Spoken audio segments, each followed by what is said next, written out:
दोस्तों, एक दिन एक औरत किसी गांव में भीख मांगने के लिए जाती है। वहां जाकर वो एक दरवाजा खटखटाती है।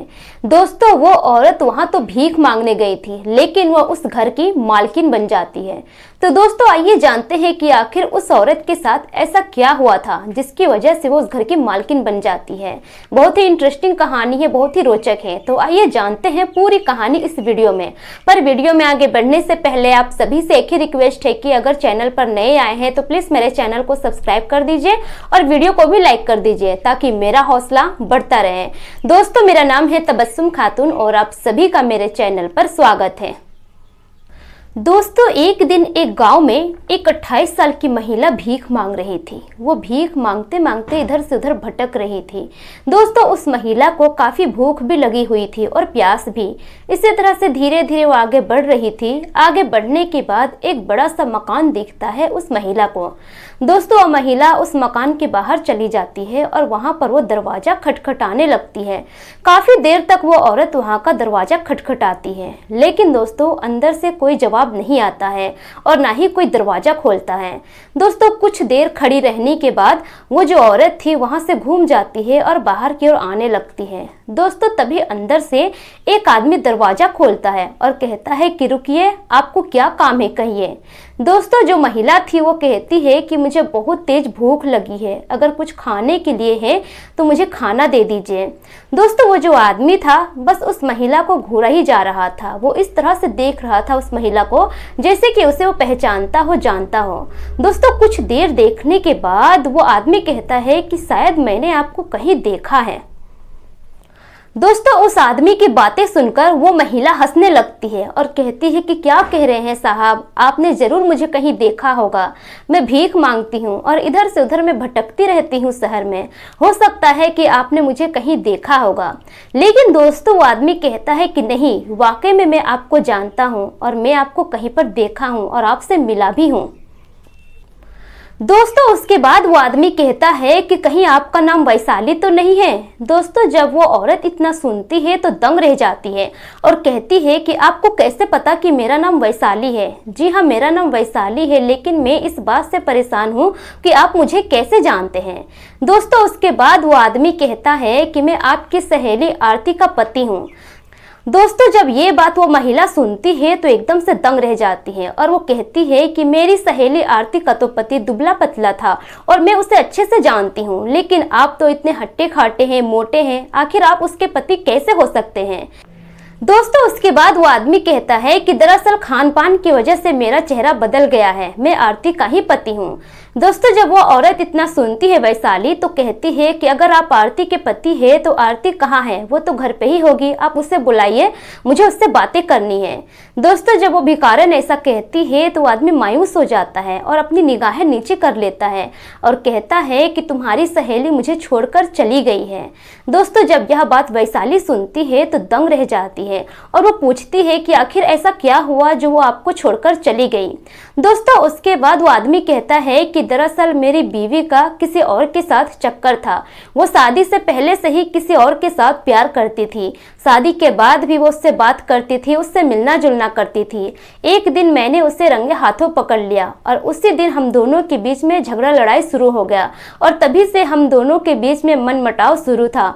लगभग 6 महीने तक वो मेरे साथ थी। इसी तरह से झगड़े लड़ाई रोजाना होते थे, लेकिन 6 महीने के बाद वो एक दिन चुपचाप घर से भागकर चली गई अपने प्रेमी के साथ रहने लगी और लगभग 1 महीने के बाद वो मेरे घर पे एक तलाक का नोटिस भेजती है।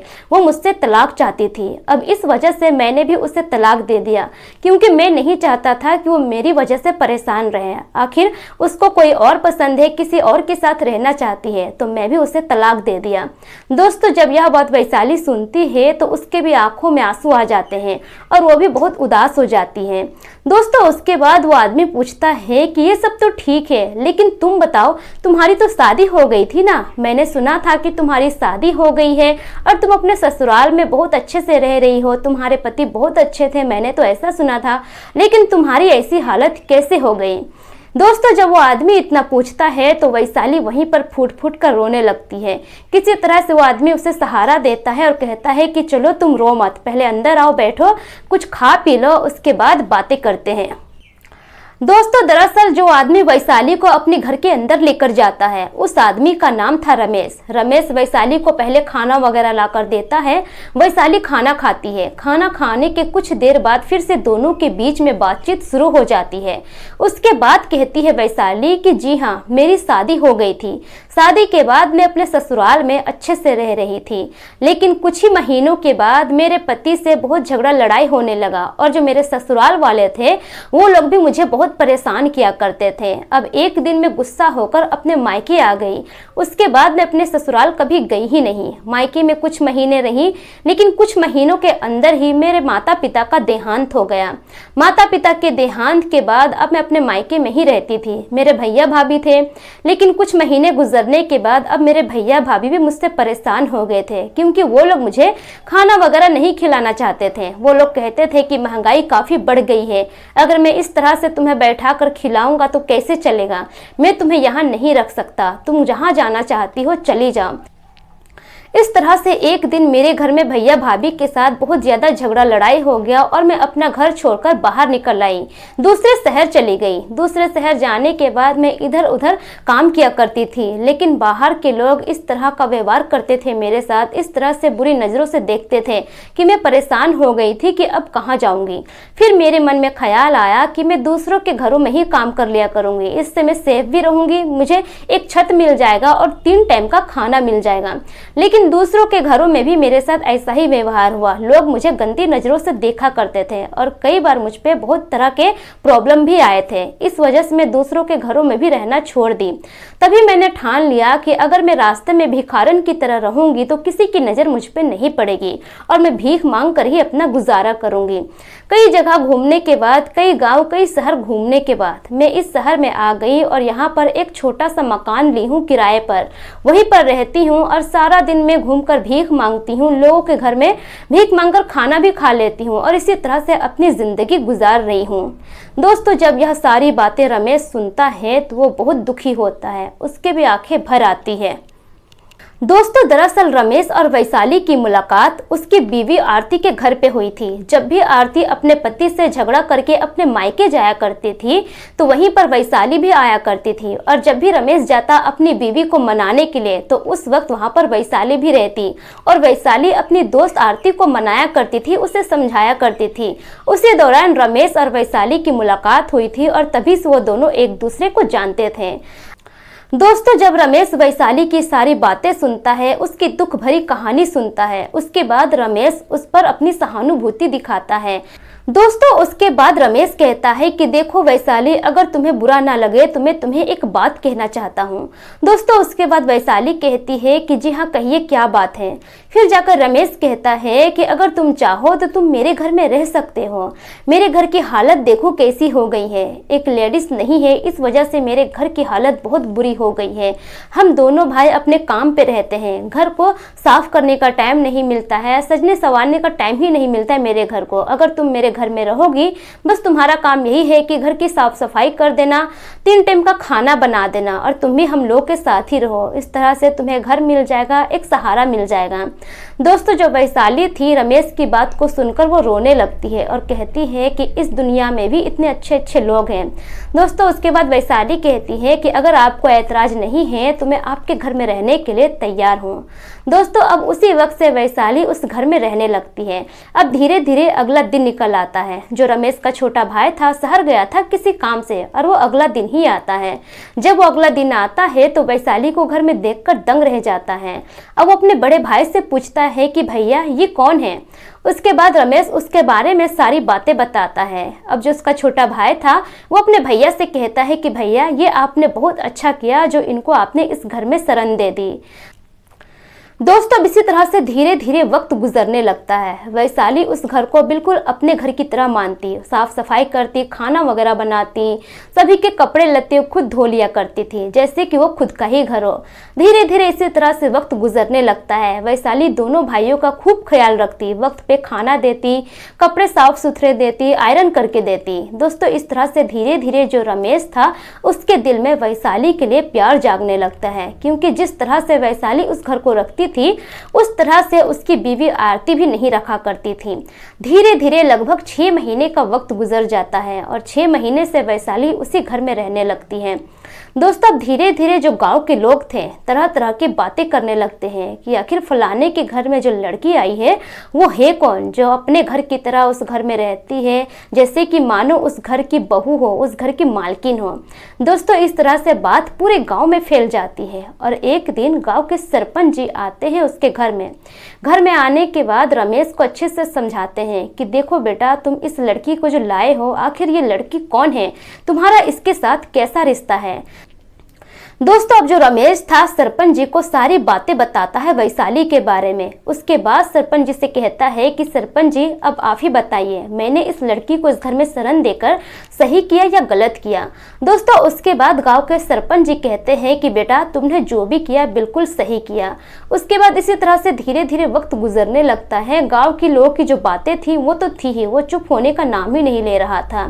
दोस्तों इसी तरह से लगभग 1 साल का वक्त गुजर जाता है। अब एक दिन जो रमेश था वैशाली के पास जाता है और उससे कहता है कि वैशाली मैं तुमसे एक बात कहना चाहता हूँ। अब जो वैशाली थी वो कहती है कि जी हाँ कहिए क्या बात है।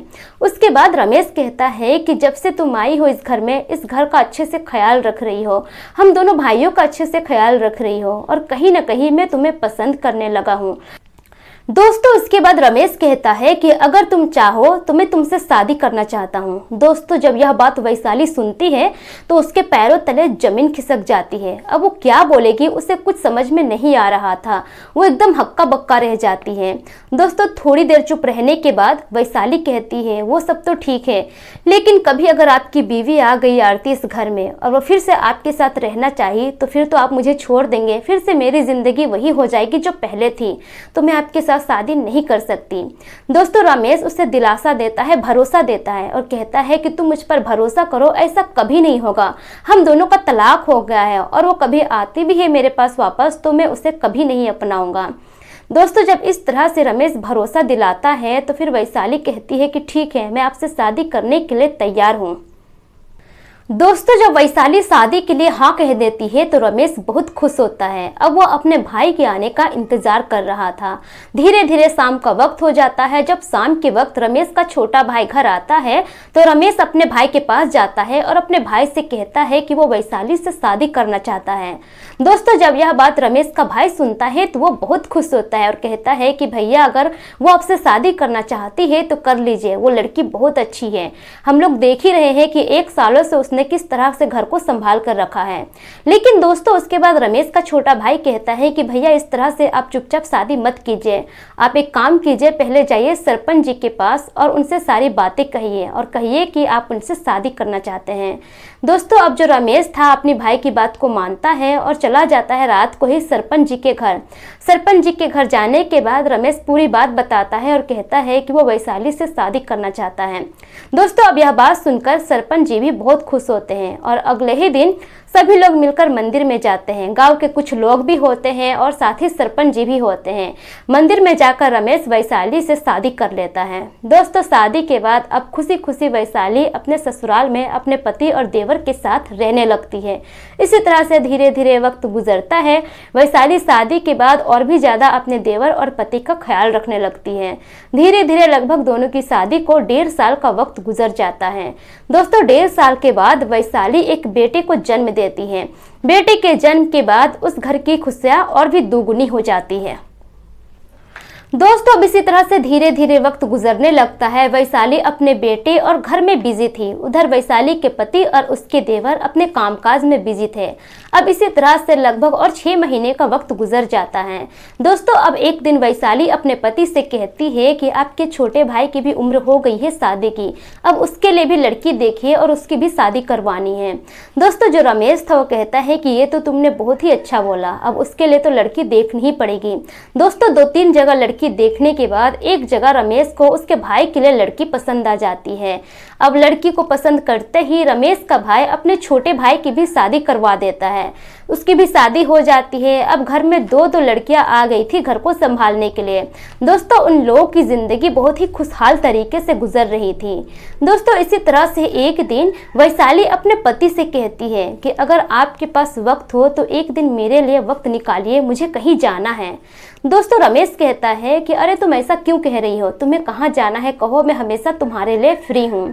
दोस्तों, अब इसी तरह से धीरे धीरे 2-3 दिन का वक्त गुजरता है और एक दिन वैशाली अपने पति से कहती है कि आज आप 11 बजे तक रेडी हो जाइए, मुझे कहीं जाना है। दोस्तों, अब वैशाली का पति पूछता है उससे कि बताओ पहले कहाँ जाना है। दोस्तों, वैशाली कुछ नहीं कहती है कि आप पहले रेडी होइए, गाड़ी निकालिए, उसके बाद मैं रास्ते में बताती हूँ कि कहाँ जाना है। दोस्तों, दोनों रेडी होते हैं। वैशाली अपने बेटे को लेती है और अपने पति के साथ गाड़ी में बैठ जाती है। उसके बाद वैशाली का पति पूछता है कि हम दोनों आधे रास्ते पे आ गए हैं, अब बताओ कि कहाँ जाना है। दोस्तों, उसके बाद वैशाली कहती है कि चलिए मुझे अपने मायके जाना है, वहाँ जाकर मुझे अपने भैया भाभी से मिलना है और उन दोनों को मेरी हालात दिखानी है कि आखिर अभी मैं किस पोजीशन पे हूँ। दोस्तों, अब जब वैशाली का पति था उसके मायके की ओर गाड़ी ले जाता है। लगभग 1 घंटे के बाद वैशाली अपने मायके पहुँच जाती है। मायके पहुंचने के बाद वैशाली अपने मेन गेट पर खड़ी हो जाती है और अंदर की ओर आवाज लगाती है, अपने भैया और भाभी को बुलाने लगती है। दोस्तों, वैशाली इतने जोर जोर से आवाज दे रही थी कि उसके भैया भाभी तो आते ही है बाहर, साथ ही आस पड़ोस के लोग भी वहां पर जमा हो जाते हैं। उसके बाद वैशाली अपने भैया भाभी से कहती है कि ये देखिए मेरी हालत, जिस लड़की को आपने घर से निकाल दिया था बोझ समझकर कि मैं आपके ऊपर बोझ बन गई हूँ, आप मेरा खर्चा नहीं उठा सकते हैं, और आज मेरी हालत देखिए, मेरी हालत क्या है। मेरी शादी हो गई है दूसरी, और ये देखिए मेरे पति है, मेरा घर इतना बड़ा है, किसी चीज की कमी नहीं है। आपने मुझे इसलिए घर से बाहर निकाला कि मैं आपके ऊपर बोझ बन गई हूँ, आप मेरा खर्च नहीं उठा सकते। आज देखिए मेरी हालत, मैं एक बहुत बड़े घर की मालकिन बन गई हूँ। आज मेरे पास वो सब कुछ है जो आप कभी सपने में भी नहीं सोच सकते। दोस्तों, जब यह बातें वैशाली के भैया और भाभी सुनते हैं तो उन लोग की निगाहें शर्म से नीचे झुक जाती है और गांव वाले वैशाली पर बहुत प्राउड फील करते हैं। लेकिन किसी तरह से गांव की एक औरत वैशाली को बाहर लेकर आती है और उसे चुप करवाती है। दोस्तों, वो बूढ़ी औरत वैशाली को बाहर लेकर आती है और उसे समझाती है, कहती है कि अरे बेटा, तुम इतना गुस्सा क्यों कर रही हो, अपने दिमाग को शांत रखो, जो जैसा करता है उसको तो वैसा मिलता ही है, लेकिन उस दिन तुम्हारे साथ जो हुआ वो तुम्हारे भले के लिए हुआ। भगवान जिसके साथ जो भी करता है उसके अच्छे के लिए ही करता है।